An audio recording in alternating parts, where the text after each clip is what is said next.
The most incredible secret government document that's ever been declassified is right here. It's called the Simple Sabotage Field Manual from 1944. This is not a conspiracy theory. It's got its own Wikipedia page, but this is a document on how to destroy a system just by being annoying. Now, headlines always call this document the CIA's Guide to Sabotage, but it actually came from the OSS. The CIA didn't exist back then. And it was a guide for people trying to resist in occupied Europe to slow down the whole system. And you would think such a guide would have instructions on how to disable infrastructure and things like that, but that's not the reason this goes viral. The document also includes a way for everyday office workers to sabotage an organization without getting caught. And when I read these, some of you are going to say, I think I'd work with this guy.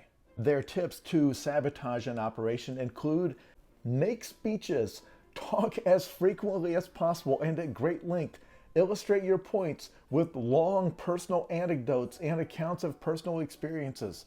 Bring up irrelevant issues as frequently as possible. Haggle over precise wordings of communications. Pretend to misunderstand orders. Ask endless questions or engage in long correspondence about such orders. Quibble over them when you can. One way to lower morale and overall production, it says, is to unjustly scrutinize good workers while giving inefficient workers a pass. Also, hold meetings when there is more critical work to be done.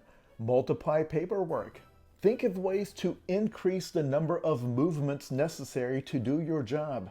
I realize that some of you who have worked in an office are getting PTSD listening to these. But wait, there's more. Refer back to matters decided upon at the last meeting and attempt to reopen the question of the advisability of that decision. It seems clear to me that at some point the author was just venting about various behaviors he finds frustrating at the office. And that's how you get tips like, give lengthy and incomprehensible explanations when questioned.